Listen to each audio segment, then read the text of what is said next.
美国总统大选首场辩论会，拜登、川普两度对决，鹿死谁手？锁定 TVBS 56频道。明天上午美国总统辩论，他就在想说，拜登会不会他辩论一半被点穴，不讲话了，这样就被不知道会不会？对，哦，通常美国总统辩论是3场，拜登要求2场，少一场风险。第二个希望早一点，因为11月选还早，干什么现在办？万一现在突锤了，时间还长，还可以补救，缓冲一下。所以一方面希望早一点办，一方面减少1场啊。所以呢会怎么样不知道啊。好，那么总统府明天要申请释宪，行政院今天下午递状，哇，这个监察院、行政院什么这个四路齐发，然后呢还要申请暂时处分，而且还说我不是反对国会改革，那你反对什么？说程序哪是大法官管得了的？立法院怎么程序？1读、2读、3读有没有按照1读、2读、3读中间有没有什么？那哪是大法官管得了的？那国会的事情啊，那国会自主、国会治理啊。国会自律啊，这跟大法官有什么解释？你解释什么？你大法官只能解释到底有没有抵触宪法嘛？跟那个国会什么这个立法的程序，你管到那么多？朱立伦说，民进党是赖皮斗到底，搞得台湾鸡犬不宁啊，都在提释宪啊，而且呢，他是说按照宪法，行政院送来复议的，立法院这个否决你的复议的，你只有接受。你没什么其他什么释宪，没有这个东西啊，宪法没有这个东西啊。但是民进党会钻巧门啊，必然的是我会钻巧门了，就钻巧门了。以前的宪法是说，如果复议不成，行政院只有接受或辞职，现在没有说要辞职，就要接受。以前是不接受就要辞职，所以呢，他说别的国家就没有释宪这个图嘛，你们搞什么？柯文哲说，难道法律与赖清德抵触者无效？你不喜欢就无效，就不来，就不去立法院，可以这样吗？大法官还没有做，大法官解释，其实我也不抱什么期待了。但是至少没有解释之前，你总得依法律为之嘛，你不能说我不遵守法律嘛。黄国章说，骗到票就翻脸不认，赖皮料到现在也没解决。然后这个当时是说他愿意到立法院，现在也不来了。所以真正扩权的是总统。而且呢，还找大法官当挡箭牌，帮你去挡箭啊。政大廖元豪教授说，立法院叫做议事自律啊，照例大法官应该不受理释宪的，不可以受理的。而且那个什么紧急处分啊什么，到现在为止有600多个案，只有3件核准，其他都不准的，一向是不准的，哪那么容易准啊？民进党现在好像一副非准不可，立刻就会准了。大法官司法院是你家开的，看一下。院长表示，行政院今天就前开条文向宪法法庭提出宪法诉讼。继总统府、监察院、民进党立院党团后，行政院宣布跟进提释宪，为避免宪法所保障之人权及公益遭受难以回复的重大损伤，同时向宪法法庭申请暂时处分。按照宪法，这是行政院或政府唯一的一条路，就是接受，就必须要接受。这宪法明文规定，为什么还要赖皮？国民党不满政院的复议案被立院否决后，就应该立即实施国会改革，无法。更何况监察院在提出释宪前，没有经过监察院的院会同意。6月初的谈话会，全院的谈话会，院长有把这件事情拿出来讨论。讨论的会议结果是，我们朝释宪做准备。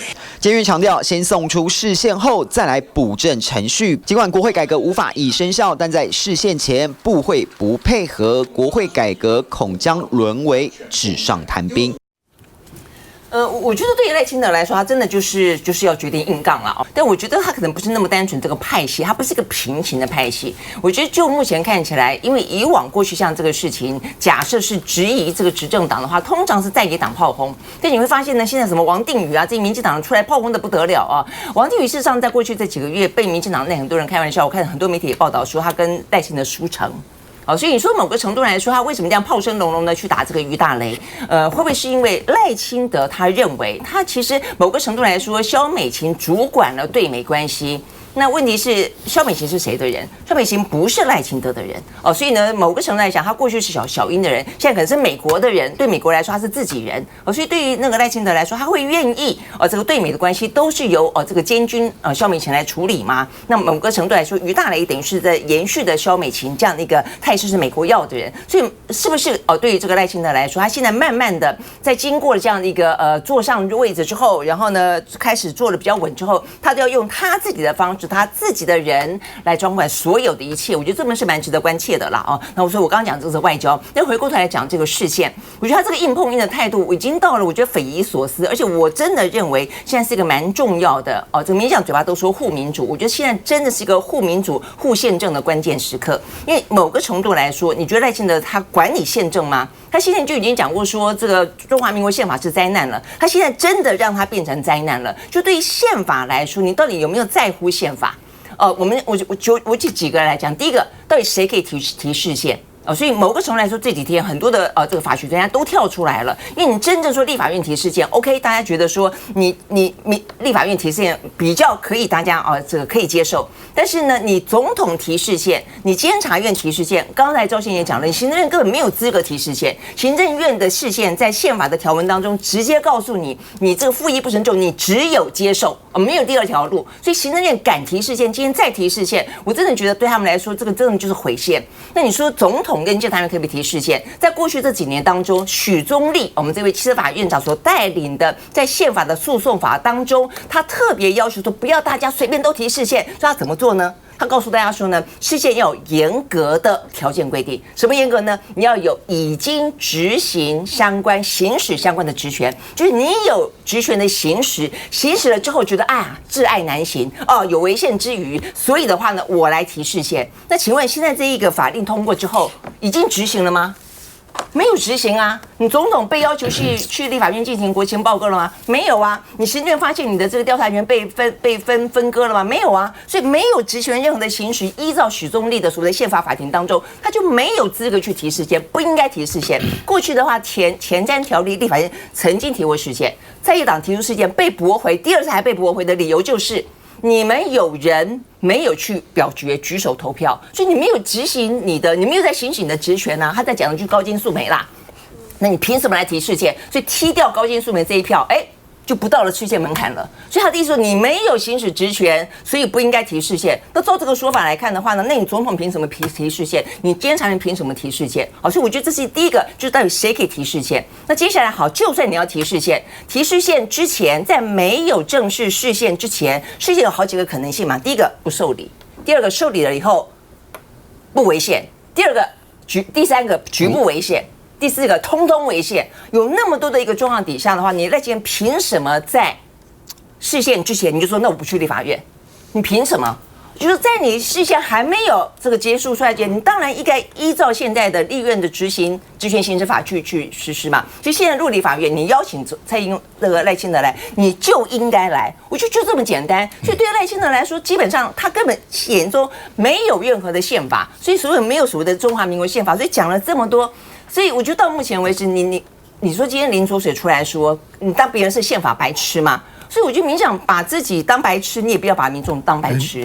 俊兄，这个林濁水当然有他的理想性了哈。那现在民进党这个执政下碰到的国会通过的这些法案事实上会让赖清德很难不得不提释宪了。你说如果不提释宪的话，他就要签署这个法律生效了。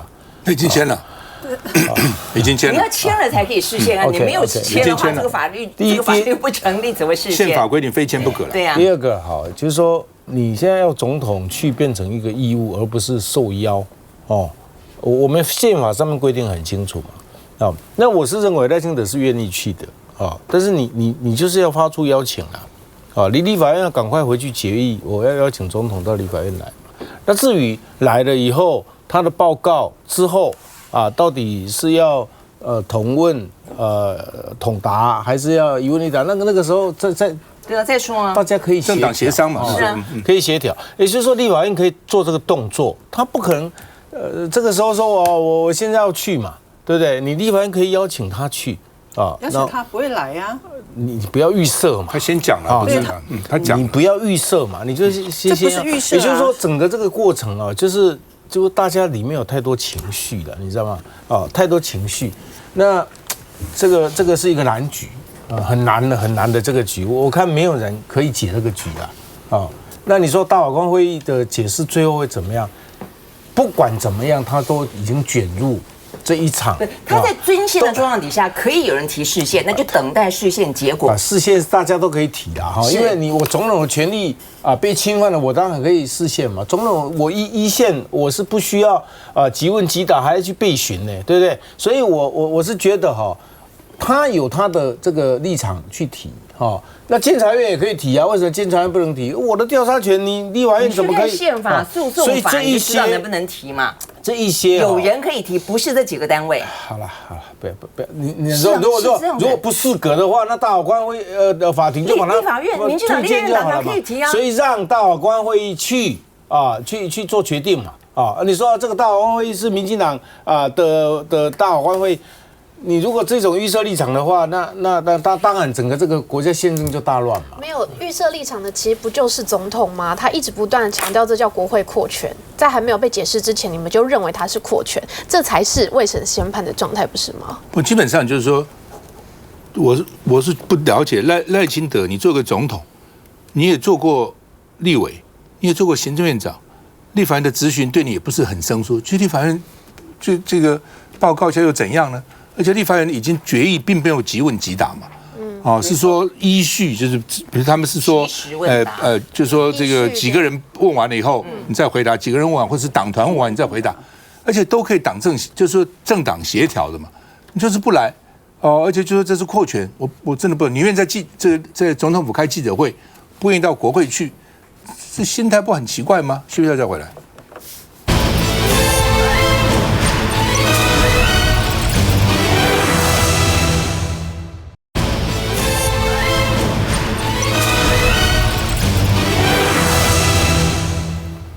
昨天民进党党团开记者会了，那个陈玉珍在旁边听了，就民进党不爽，你听那么久干什么？陈玉珍说：“你可以直播，我不能在现场听吗？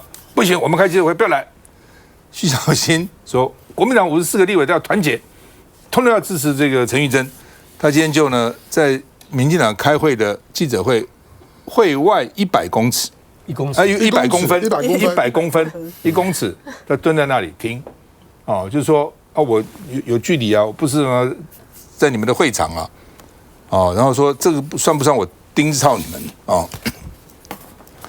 好，那么王世坚就说你这个签个生死状算了，那为什么陈玉珍要闯绿营记者会？柯建铭解释了，说因为呢讲到中国介入，所以国民党急了，所以陈玉珍就来了，那另外呢，因为他们不是讲的什么有电视台啊，什么被什么老共啊，什么指导啊等等之类的嘛，新华社所以呢，他们认为说国民党急，为什么急呢？第一个呢，谢国良要被罢免；第二个呢，扩权这个国会第三个呢，中国介入台湾媒体被揭发所以急了哎呀，第一个是哪个节目？第二个到底怎么介入？第三个这跟国民党又有什么关系？急什么东西呢？那另外呢，罗志强说这叫王立强2.0，为了护航 NCC， 所以故意去搞一个这种什么介入的事情。国台办也说这是假新闻，不要干扰这个新闻的交流我们没有派记者去盯梢你们。我们看一下。100公分在这里嘛，对不对？不管门内还在开记者会，国民党立委徐巧芯拿着卷尺就在民进党门口量啊量。玉珍委员昨天他就没有做错，他是在门口，他是在门外，是因为被点名用侮辱式的方式说他盯梢，所以他才进去跟他理论的。前一天，同党陈玉珍就在同一地点被4绿委围剿。这样子就变成盯梢了吗？这样子就变成监控了吗？如果认为监控，请他以后门关起来。我们严正的开一个记者会来处理外面胡闹的乱场。不和徐巧芯正面冲突，一开完记者会，绿委随即从侧门离开。今天开记者会辛苦啦，民进党的大家们辛苦啦！自己的正门都不敢走，就是知道昨天做错事了，辛苦你们啦！相较前一天，陈玉珍贴着门听，徐巧芯刻意画出100公分距离，不让民进党找到借口。那个画面哦，真的非常诡异，我不知道说是真的非常诡异。不管是不是在贴着门听，他可能耳朵比较不好啊。那我请问嘛，他是不是站在民进党团的外面嘛？是不是站在公共的空间嘛？只要是，那有什么不对呢？力挺陈玉珍，徐巧芯自己也成网路箭靶。国民党急了，国民党快了。极乐这个呢是中国大陆的支语，所以我不晓得支语警察有没有来检查这几位是不是属于第5纵队。先有陈玉珍，后有徐巧芯，让民进党团真心好困扰。不易，还是要先讲一下赖清德代表去立法院这个国情报告的事情，刚刚也在讨论嘛。这是总统大选辩论的时候，侯友宜问赖清德回答，他怎么回答？赖清德说：“我不愿意到立法院，这是错的。”这是假讯息，因为根据这个不管是宪法还是立法院职权行使法，总统都有义务要到立法院这个要求到国会去进行国情报告，接受立法委员的国情咨询。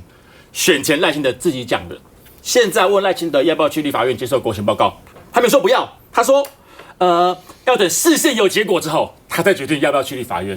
讲白了就不想去嘛，就自己打自己的脸，这还有什么好讲的？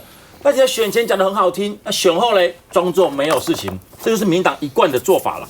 再来要讲到这个陆媒盯梢的事情，我觉得更是离谱啊！我相信在座都有常常录影的经验。我们录影的场里面，除了主持人、来宾跟摄影大哥之外，有看过闲杂人等在里面盯梢的吗？这开什么玩笑？甚至他还会跟我说，叫我要照他的脚本来讲，指挥我要讲什么内容。这个事情，我相信不要说是蓝营的就荒谬，绿营的很多委员自己都觉得荒谬。但他们觉得荒谬完的结果是什么？出来开记者会说：“哎呦，这个事情，因为他们的理由是什么？有一个亲绿媒体发布的新闻，说中共官媒盯上了台湾的政论节目，并且根据国台办的要求，置入特定的主题脚本，并且还派了他们的记者在摄影棚外盯梢，要来宾按照脚本走。就是根据这则新闻，他们就开了记者会。然后 NCC 说：，如果我真的有这个事情的话，我要重罚，甚至我要把它停播的事情。”这好像演得非常好一条龙啊，讲得好像跟真的一样。但请问一下，有没有人有证据？没有，只有一个人讲话了，沈伯洋讲话了。他说他2个月前就知道这个事情了，这事情是真的，真的有陆媒盯梢这个问题。请问一下，沈伯洋如果2个月前就知道了，到现在居然还把人放走了，那真的第5纵队是谁？不是沈伯洋他自己吗？明明就知道中共派了间谍来，结果装作不知道，等到看到新闻的时候再出来表现说啊，我早就知道这个事情，但是我就是不说。这什么态度？我完全不晓得这什么态度这整个盯梢事件，我真的认为是非常荒谬，而且好笑啊！甚至最离谱的是到什么程度？他们绿营的侧翼网军啊，针对盯梢的事情，已经不止攻击蓝营的一些名嘴或者是民代了，他连绿营的民代也攻击啊！把平常支持绿营的民代都说，你这个也是中共的同路人呐，中共的侧翼啊，所以你不敢出来澄清这个事情，不敢出来证明有这个事情。连绿营的媒体人都觉得大傻眼啊！但怎么会发生这种情况？这就是民进党杀红了脸，连自己人都杀。但问题是，这个事情的真相，它的根本到底是什么？完全不在意。到了现在，只会用一些大陆的梗说啊，急了。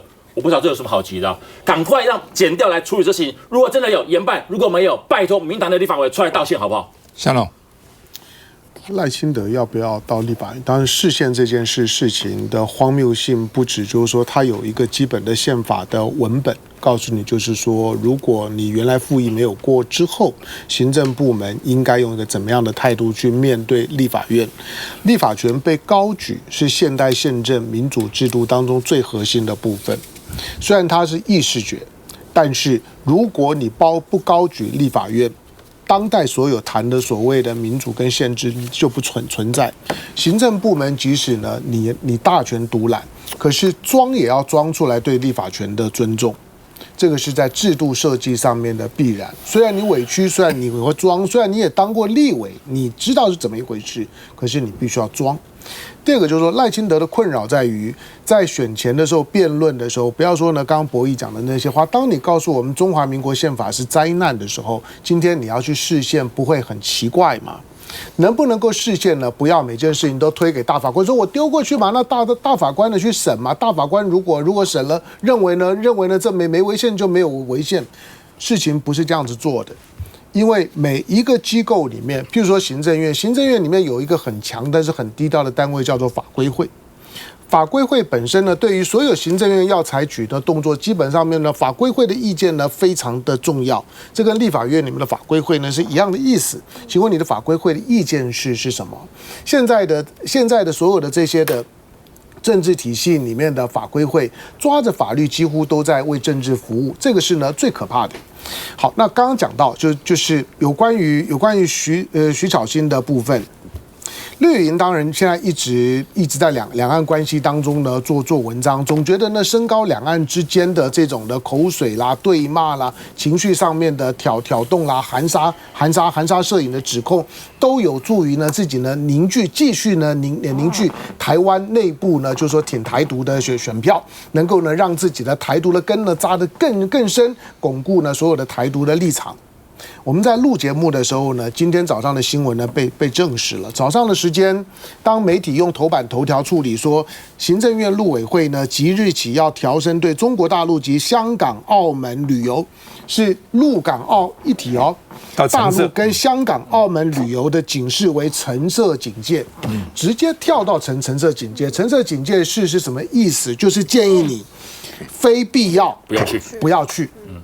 就是不要什么观光。现在是没有任何色。对。哦，跳过这个什么橙色、黄色，然后这个灰色、黄色、橙色、红色、绿色是一般的，灰色、黄色、橙色才红色。就等于是直接，就等于是你跳3级了。你直接的跳3级，就是这种的旅游警示，除非像有特殊的，比如说急性的疫情。你可能搞不清情况，你先喊卡，否则这种就是我对于今天的大陆，我采取一种呢极端升高的敌意对待。当然我不会说呢，这一定都是呢民进党片面的问题，因为民进党理由就是因为你现在记住了一个22条啊，你22条之后，我当然对于呢所有的台湾的对大陆不友善的有台独背景的那种的恫吓的味道，22条里面你仔细读，当然很明显，出国会不会紧张？会，我家人出国会不会紧张？会，我今天如果搭着船在台湾海峡旅游到澎湖去度个假，到金门去度个假，在路上如果碰到大陆的海警船，如果临检的时候发现我叉在船上的时候，他会把我带走怎么办？会不会怕？我告诉你，当然都很怕，说不怕都是骗人的。可是升高到这样地步的时候，从520的就职演说，523、524的军演，以及呢接下去呢，像最近这几天的台湾在搞的那种的气氛，不管是呢从沈伯洋也好，或者透过呢台湾的深绿的平面的媒体告诉你，就是说有新华社的记者在录影谈话性节目录影现场呢，在站岗，在盯梢。唐湘龙讲话虽然会结巴，但是我告诉你一件事情，就是唐湘龙是台湾的平面媒体人，在电子媒体当中做谈话性节目的第一人，没有人比我资历更老了。我在这个行当里面，坐在类似这样的位置上面将近30年，本人没看过，没听过，而且我也告诉你，就是说，不管我在不在现场，都不会发生这样的事。可是这种的讯息出来了之后，指证历历。在影射某一些的媒体，似乎呢已经呢接受了大陆的指令，大陆呢已经把晶片植入他们的脑袋里面。他不讲，让你去想说有没有可能是中天的很红啊？那个时候呢都被我们呢都已经停牌了，还是但是又是电视媒体就不会是中天啦，中天现在是网络媒体啊，那在指哪一家呢？你就把它讲出来吧。可是你光是从胡歌的事件，然后呢到第5纵队的指控，觉得在台湾任何跟大陆呢有相关背景的人都应该要监控，这么的可怕的不分区的立委。话都讲到这个样子了，再加上呢，现在讲的连媒体呢都每一个都可疑，媒体只要呢对我稍微不友善的，那你应该呢是被植入了，应该呢是被呢国台办、被新华社在做驻台的记者呢，已经呢在站岗呢监控了。然后呢，再谈到呢像是22条的问题，再加上今天已经升到最高点，已经橙色警戒了。这个警戒的意思是什么？两岸之间的往来就不用谈了，什么观光旅游、就学都不用了。所以陆生来台湾的降为0，台湾的观光客去大陆就是你自求多福，基本上面最少告诉你。你要期待政府开放团，你想都不用想，只要赖清德在，就没有任何可能。好，高虹安今天的反应去，变成白雪公主了，怎么回事？休息一下回来。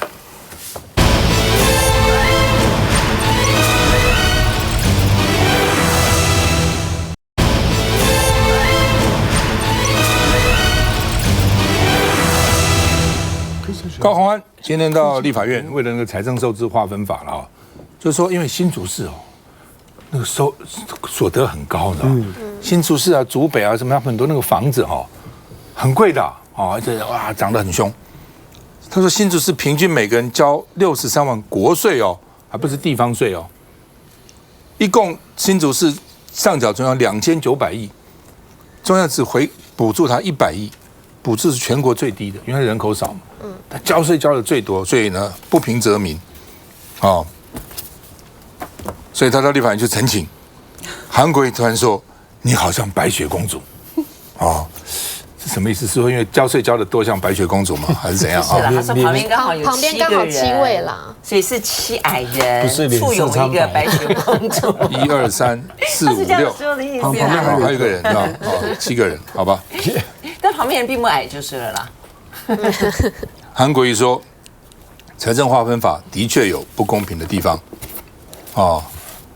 所以呢，高虹安说应该参考缴税贡献度，我们缴税多，你还我们多一点啦，不能我们缴2900亿，只给我们100亿啊。孟凯说，国民党的版本也不是铁板一块，意思都可以适度修正啦。那另外呢，媒体是说他为了他的官司。高虹安，我只是去拜会，变成阴谋，太可怕了那因为民进党现在接着可能要发动罢免战嘛，现在基隆已经在发动了，所以以罢免夺取选举权，民进党这种民主的时候劫掠式民主，选输了就给你罢免。我们看一下。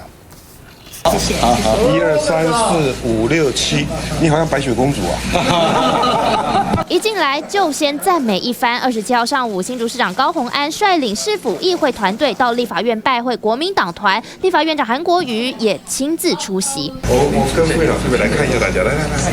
原本早上10点到11点都有行程，而没要出席的立法院长韩国瑜，最终仍然到场，给足了面子。高虹安当然也要抓住机会，要拜托韩国瑜听听新竹市民的声音。院长愿意来倾听了解，都是非常好的事情。但是就我们以前在立法院的就是经验来说的话，可能院长会比较就是还是尊重各党团自主，或者是每一个委员的提案权。今天实在是团体太多了，现在8大医师工会现在也在请愿，也是卫健保的问题啊。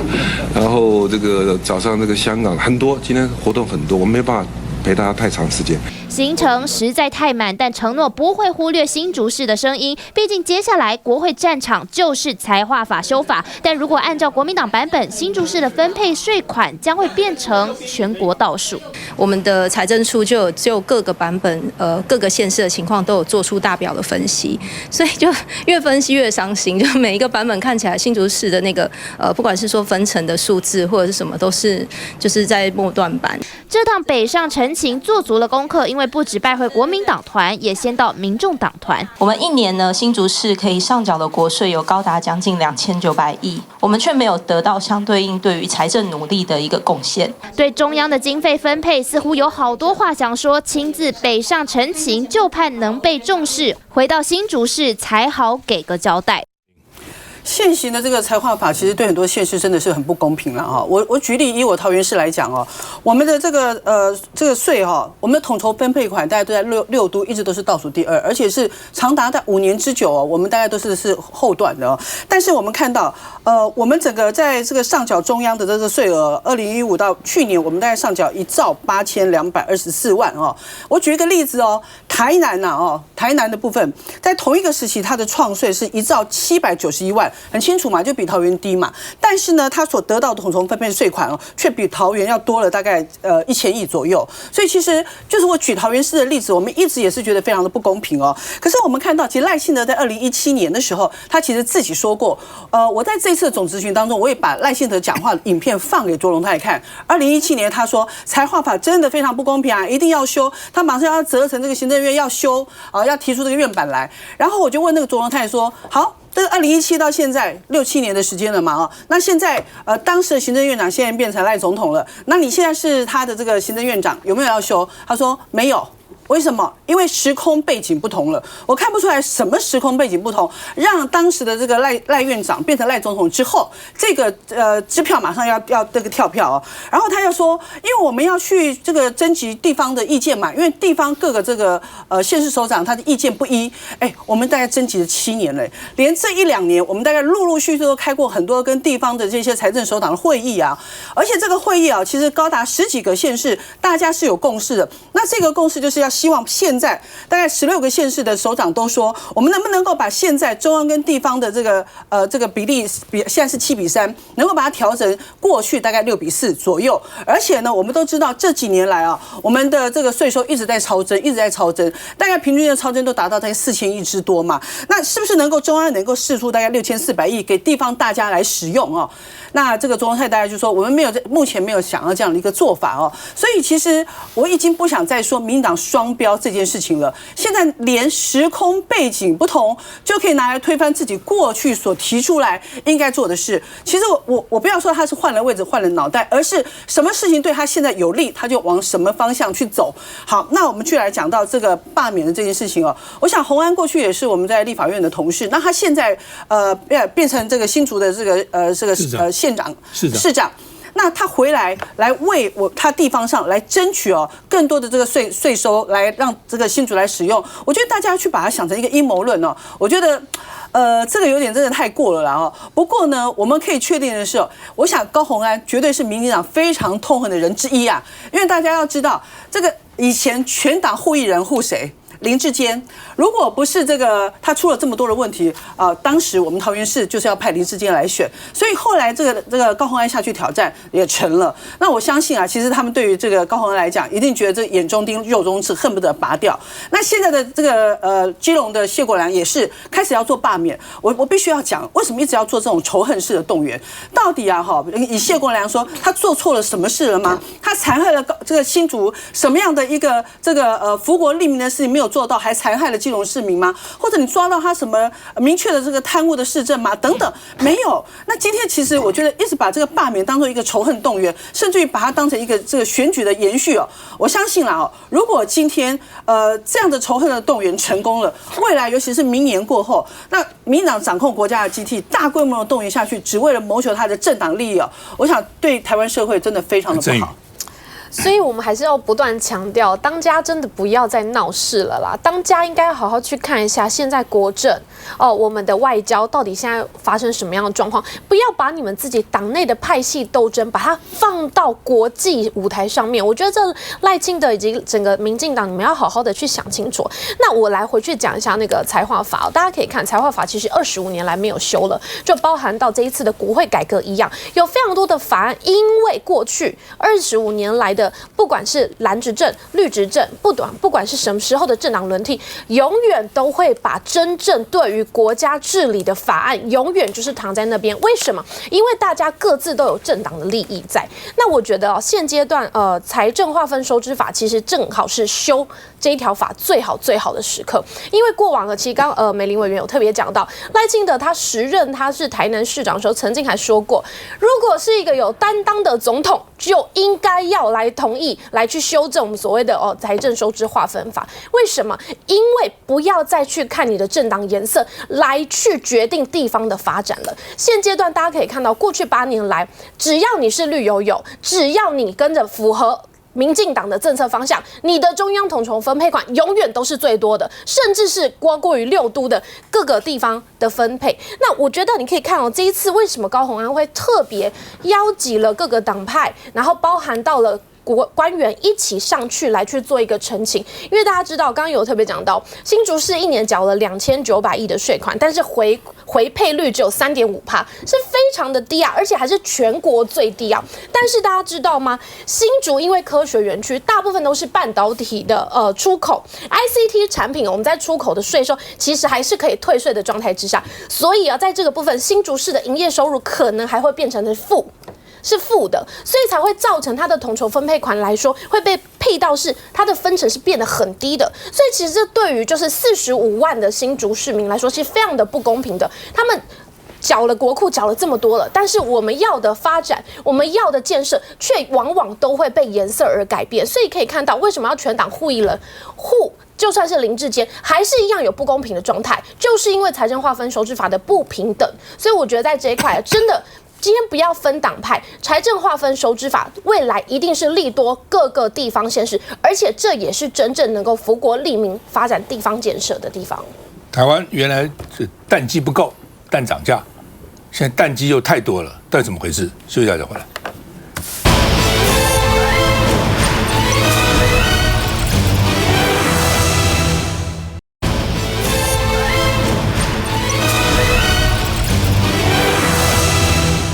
好吧，要淘汰180万只蛋鸡，人家是杀鸡取卵，我们是杀鸡不要卵哦，不要生了哦。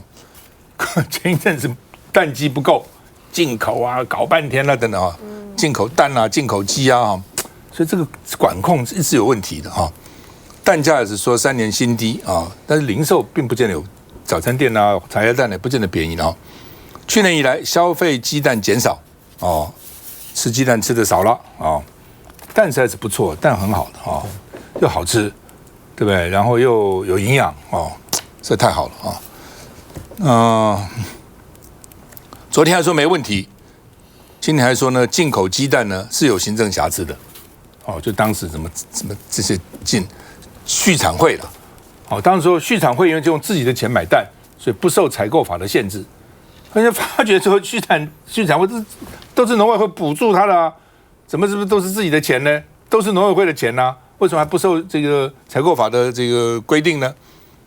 农委会说要追回他368万，没有依采购法作业，哦，然后呢，检调现在去侦查这个蛋9个月毫无进展，相关人等被告的前农委会主委啦什么一大堆也没有去传，哦，说检调会厘清，农委会代理部长说检调会厘清。那另外呢，超市进口日本蛋每公斤124块，说呢价格并没有计算公式，怎么算出来的？1周内提供资料哦。换句话说，他搞不清楚怎么算的啊。检调说不排除约谈陈其中等官商，决策到底怎么转折的？9个月你没约啊？哦，这什么意思啊？检调没有结果，监察院好像也没什么结果，立法院成立调阅小组还不准。不可以有调查权，我们这搞什么鬼啊？哦，农业部次长说，我也不知道啊，花了7亿元，也不知道什么超私量采什么关系。他们说一家有的这样说了，同一个地址了，那到底是怎样？巨额补助又不受监督，所以农业部养出畜产会这个大怪兽。我们看一下。国内鸡蛋生产量每天都过剩将近32万颗，鸡蛋产地价跟批发价每斤来到25.5元跟35元，创下近3年新低。为了抢救蛋价，农业部跟全国养鸡协会将在7月启动寡产蛋鸡淘汰计划，淘汰1只就可以获得20块的补助，预计淘汰180万只。另外也将同步减少蛋种鸡的数量，希望可以借此稳定蛋价。不过产业人士就认为，蛋农自主淘汰是自身的责任。当时缺蛋的时候，政府大量进口种鸡，现在供过于求的时候，政府又伸手补助淘汰，看起来整个产销监控是失衡的，也让部分农民变成只等政府出手的巨婴。好，超市9个月检调也没进展，就被人家讲说搞什么鬼啊？哦，军兄，检调不听我指挥啊，但他不动我也没有办法哦，他应该不会不动的哈，只不过说没有进一步的消息向社会做报告了哈。那这当然几个月是经历了总统选举了嘛，有的没有的哈，所以现在总统选举都选完了哈，也过了1个多月了哈，就职了哈。那我觉得哈，这个社会关注的一些案子检调还是应该必要哈，定期给国人哈一个进度的一个说明了。那我不清楚哈里面的问题，现在检调接手，当然检调有责任哈。那至于蛋的这个问题要不要淘汰一些鸡180万只了哈，老的啦哈，老母鸡了哈，这个已经生蛋效率比较差的哈。